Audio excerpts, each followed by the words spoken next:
Μπορούμε να ξεκινήσουμε, έχουμε απαρτία.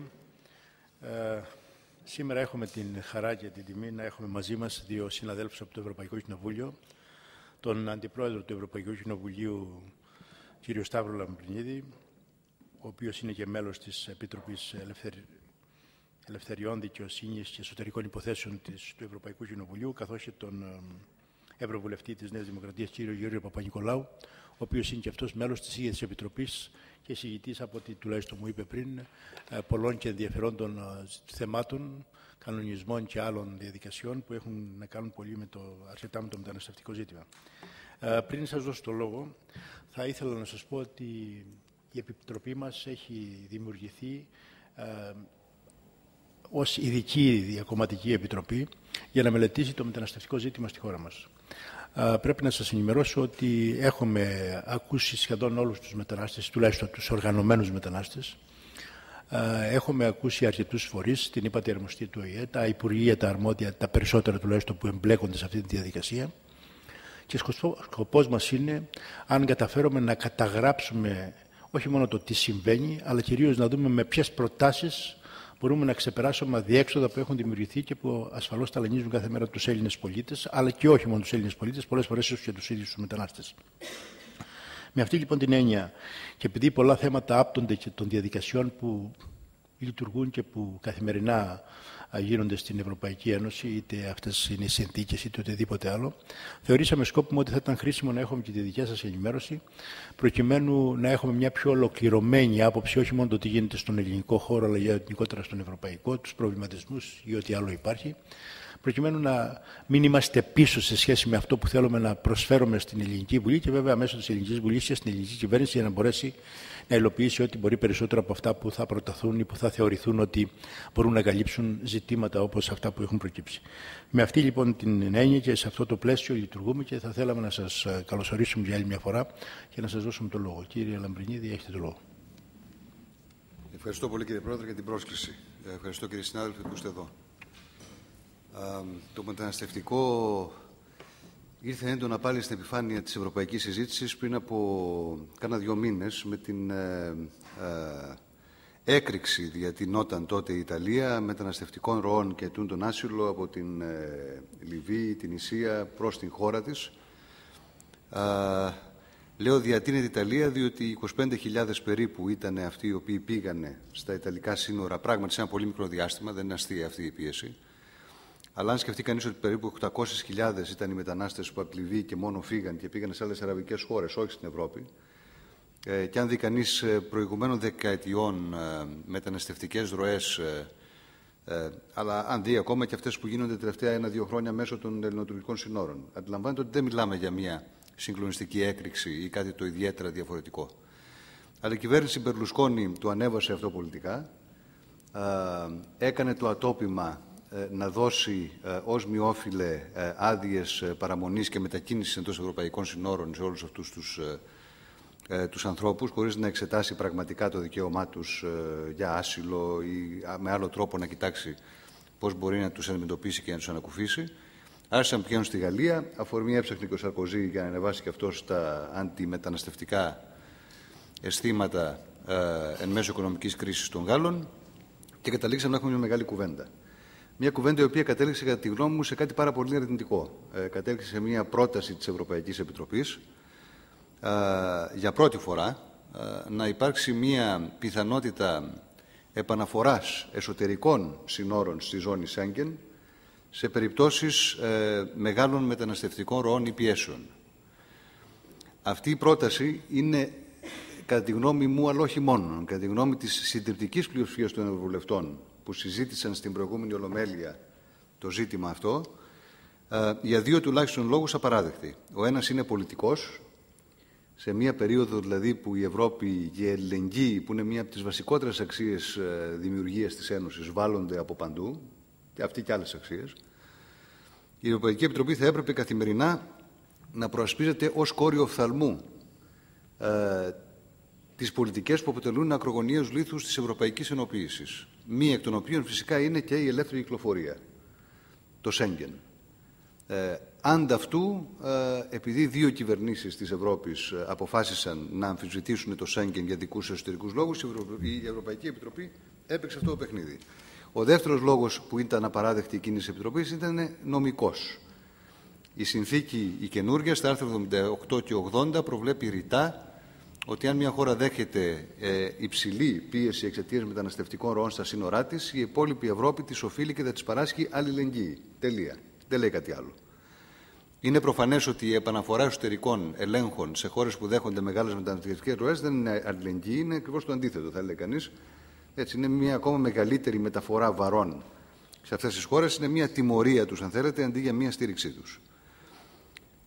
Άρχισε να τα παίρνει πίσω λίγο η Ευρωπαϊκή Επιτροπή, αλλά θα σας πω πολύ λίγο αργότερα πού βρισκόμαστε αυτή τη στιγμή στο θέμα Σέγγεν. Αλλά κύριε Πρόεδρε, ήθελα απλώς να το αναφέρω αυτό, για να δείτε πού βρισκόμαστε. Δηλαδή, το θέμα των πολιτικών της Ευρώπης σήμερα και μιας ευρύτερης, αν θέλετε, τάσης διαφόρων λαών και κυβερνήσεών τους εν μέσω οικονομικής κρίσης και όχι μόνο, να κλείνονται στο καβούκι τους.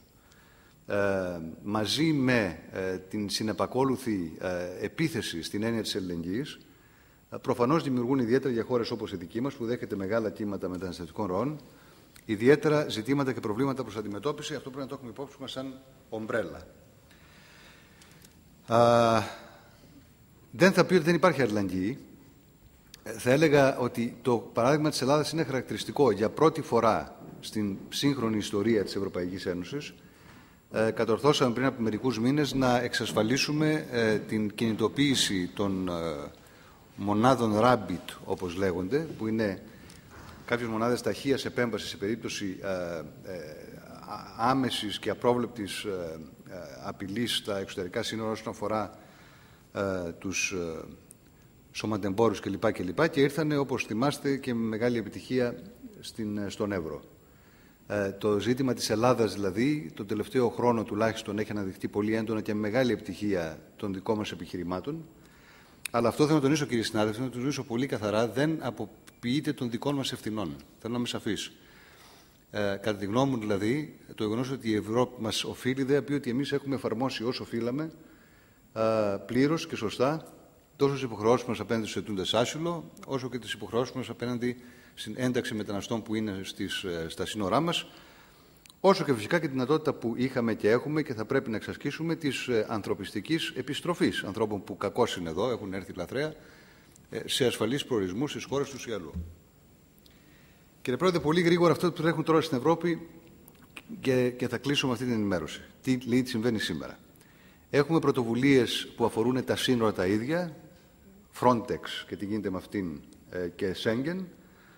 Πρωτοβουλίες που αφορούν τι γίνεται αν κάποιος περάσει τα σύνορα ή βρεθεί εκεί. Και εκεί θα σας έλεγα ότι μιλάμε για το άσυλο κυρίως, για ένα κοινό σύστημα παροχής ασύλου, αλλά και κοινές διαδικασίες παροχής ασύλου. Αυτά είναι τα δύο που τρέχουν.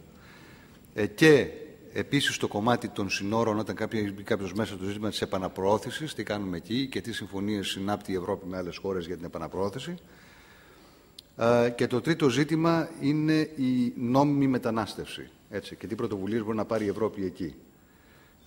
Σας μιλώ όχι για ευρύτερα τι πρωτοβουλίες ή νόμοι έχουν υπάρξει ευρωπαϊκά τελευταία 5-10 χρόνια. Σας λέω ότι τρέχει τώρα, γιατί φαντάζομαι ότι αυτό δεν σας ενδιαφέρει περισσότερο την Επιτροπή σας, συζητούμε και για τα άλλα. Δεν τρέχει αυτή τη στιγμή, και αυτό με λυπεί ευρωπαϊκά και καταβάλω και προσωπικά προσπάθεια να αλλάξει, προσπάθεια για να υπάρξει μια κοινή, επιπλέον της παροχής κάποιων κονδυλίων πενιχρών κατά τη γνώμη μου, πολιτική για την ένταξη μεταναστών. Έχουμε, αγαπητοί συνάδελφοι, στην Ευρώπη σήμερα περίπου 40 εκατομμύρια μετανάστες. Εάν το δει κανείς αριθμητικά, αποτελούν το 28ο κράτος μέλος της Ευρωπαϊκής Ένωσης και το 6ο μεγαλύτερο κράτος μέλος. Ενώ δίνουμε δισεκατομμύρια ευρώ για να προβλέψουμε την πιθανή μελλοντική ομαλή ένταξη υποψηφίων προς ένταξη χωρών, Κροατία, Τουρκία κτλ. Γι' αυτό το 28ο κράτος μέλος που είναι ήδη ανάμεσά μας, που ακόμα και αν θέλαμε να το απελάσουμε, μιλάω τώρα για μετανάστες οι οποίοι είναι νόμιμοι, δεν θα μπορούσαμε, ούτε θα έπρεπε φυσικά, διαθέτουμε ψίχουλα. Και μετά ξυπνάμε κάθε μέρα και λέμε άκτη φοβερό γιατί υπάρχουν αναταραχές κτλ. Υπάρχουν πολλοί λόγοι για τις αναταραχές, αλλά ένας από τους βασικούς είναι ότι δεν έχουμε σοβαρές πολιτικές ένταξεις. Τώρα, Frontex. Ανανεώνεται αυτή τη στιγμή ο κανονισμός του και με την συμμετοχή του Ευρωπαϊκού Κοινοβουλίου. Απαιτούμε καλύτερη χρηματοδότηση του εξοπλισμού, υποχρέωση συνεισφοράς διαφόρων κρατών μελών.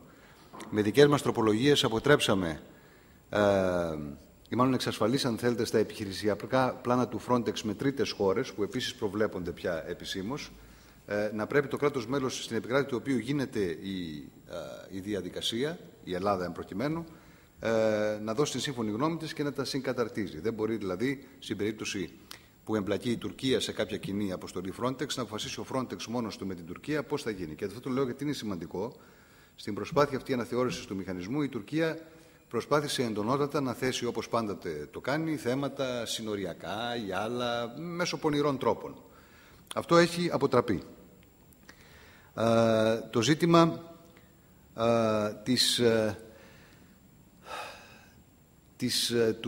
του Σέγγεν, να σας πω έτσι πολύ γρήγορα. Υπάρχει αυτή τη στιγμή, αφήστε το ζήτημα των εσωτερικών συνόρων, υπάρχει η προσπάθεια της Επιτροπής, η οποία θα είναι επιτυχής, πιστεύω, να αναθεωρηθεί ο τρόπος αξιολόγησης εφαρμογής του Σέγγεν στα κράτη-μέλη. Ως σήμερα αυτή η αξιολόγηση γίνεται από τα κράτη-μέλη τα ίδια, τα οποία ανοίγουν στο Σέγγεν, με έναν μηχανισμό που έχουν στήσει, ο οποίος ως επιτοπλίστων φαίνεται ότι δεν λειτουργεί ιδιαίτερα αποτελεσματικά. Δηλαδή, ο ένας αξιολογεί τον άλλον και καταλήγουν τελικά να κάνουν τα στραβά μάτια σε ορισμένες περιπτώσεις ότι υπάρχει πράγματι μία κακή έως κάκιστη εφαρμογή των υποχρεώσεων. Το Σέγγεν, υπενθυμίζω, για να λειτουργήσει σωστά, δηλαδή για να μπορείς με άνεση και χωρίς να αμφισβητείται από οποιονδήποτε καλοπροαίρετα ή κακοπροαίρετα να λειτουργεί η εσωτερική διακίνηση χωρίς ελέγχους, θα πρέπει να εξασφαλίσει ότι τουλάχιστον τα κράτη-μέλη στα εξωτερικά του σύνορα το εφαρμόζουν πιστά. Εάν έχεις μια κατάσταση όπου δεν έχεις σωστά μηχανήματα, δεν έχεις σωστούς ανθρώπους για να κάνουν τον έλεγχο, ενδεχομένως έχεις κάπου καμιά διαφθορά κάποιου συνοριακού ή κάποιου τελωνιακού κλπ. Προφανώς ανοίγεις την πόρτα σε κριτικές ότι δεν κάνεις καλά τη δουλειά σου, επιπλέον του γεγονότος ότι προφανώς δεν την κάνεις καλά. Έτσι. Είναι ένα κομμάτι, αν θέλει και αυτό, ευθύνης κρατών μελών. Δηλαδή δεν είμαστε απλώς στην Ευρωπαϊκή Ένωση για να απολαμβάνουμε των πλεονεκτημάτων, χωρίς όμως να εκπληρούμε τις ευθύνες μας σε αυτή τη διαδικασία. Εκεί λοιπόν η Επιτροπή θα απαιτήσει και το Κοινοβούλιο, εγώ πιστεύω, θα εγκρίνει να αναλάβει η ίδια πια αυτόν τον έλεγχο, αντί να τον έχουν κάποια κράτη-μέλη ξεχωριστά. Να το κάνει βέβαια με τη συνδρομή των κρατών μελών. Και εκεί για πρώτη φορά άφησε να εννοηθεί η Επιτροπή ότι θα προβλέψει δυνητικά την επαναφορά για βραχαία χρονικά διαστήματα των εσωτερικών ελέγχων σε ζώνες Σέγγεν σε χώρες οι οποίες δεν εφαρμόζουν σωστά το Σέγγεν, ανεξαρτήτως εξωτερικών πιέσεων. Δεν κάνουν δηλαδή αυτά που πρέπει να κάνουν. Εκεί όλες οι χώρες θεωρώ του Σέγγεν, η χώρα μας και άλλες, πρέπει να είναι πάρα πολύ καλά οργανωμένες. Εάν έχουν κενά σε εφαρμογή του Σέγγεν, πρέπει να τα φτιάξουν. Διότι να είστε βέβαιοι ότι τώρα με αυτήν την αμφισβήτηση που υπάρχει ξαφνικά από διάφορες χώρες, κυρίως του Βορρά, αλλά όχι μόνο, για τη μετανάστευση, την εσωτερική μετανάστευση κτλ., ότι θα αρχίσουν πολύ πιο έντονα να εστιάζουν σε αδυναμίες εφαρμογής του Σέγγεν από ήδη υπάρχοντα μέλη ή από δυνητικά καινούργια. Δεν είναι τυχαίο ότι η Γαλλία και η Γερμανία έχουν μπλοκάρει αυτή τη στιγμή την εισαγωγή Βουλγαρίας και Ρουμανίας στο Σέγγεν με το επιχείρημα ότι αυτές οι χώρες έχουν διαφθορά στα σύνορά τους κτλ. Εκεί το Κοινοβούλιο θα εγκρίνει, πιστεύω, την ένταξη Βουλγαρίας και Ρουμανίας στο Σέγγεν. Θεωρούμε ότι είναι νέα τα κριτήρια και άρα άδικα αυτά τα οποία ζητά η Γερμανία και η Γαλλία από αυτές τις δύο χώρες. Αλλά να είστε βέβαιοι ότι ο έλεγχος τους μέσω αυτού του νέου μηχανισμού, καθώς και άλλων χωρών και της δικιάς μας, θα είναι έντονος. Κομμάτι ασύλου, πολύ γρήγορα, κύριε Πρόεδρε, κύριοι συνάδελφοι. Το κοινό σύστημα ασύλου έχει πάνω κάτω μπλοκάρει στο Συμβούλιο. Έτσι. Κυρίως ευρωπαϊκές χώρες του Βορρά δεν επιθυμούν καθόλου να εφαρμόσουν αυτά τα οποία έχει προτείνει το Ευρωκοινοβούλιο και τα έχει προτείνει έντονα. Το ζήτημα της αλληλεγγύης είναι ένα μεγάλο ζήτημα.